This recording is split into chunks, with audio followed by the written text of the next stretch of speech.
बिस्मिल्लाहिर्रहमानिर्रहीम। अस्सलाम वालेकुम। 94 न्यूज़ की खास खबरों के साथ मैं हूं ताहा। बुलेटिन में कुछ अहम खबरें शामिल करते हैं।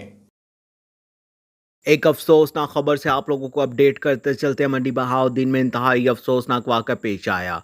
उमर अशरफ की तफसीलात के मुताबिक मंडी बहाउद्दीन के कदीम गवर्नमेंट इस्लामिया हाई स्कूल के मेन गेट के सामने छुट्टी के बाद 3 नामालूम अफराद फायरिंग करते हुए शदीद खौफ व एराज फैलाते हुए फरार हो गए। तफसीलात के मुताबिक school head master Tariq Bhatt का कहना है कि स्कूल के मेन गेट के सामने फायरिंग करना तलीमी इदारों और सिक्योरिटी फ्राहम करने वाले तमाम इदारों के लिए चैलेंज है। अगर हमारे इस वाक़े का नोटिस ना लिया गया तो हम भरपूर एहतजाज करेंगे।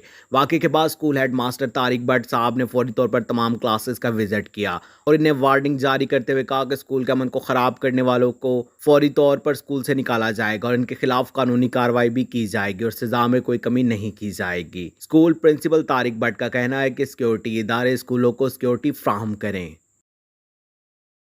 अब तक के लिए सिर्फ इतना ही। मजीद खबरों और अपडेट के लिए 94 न्यूज़ के साथ रहिएगा।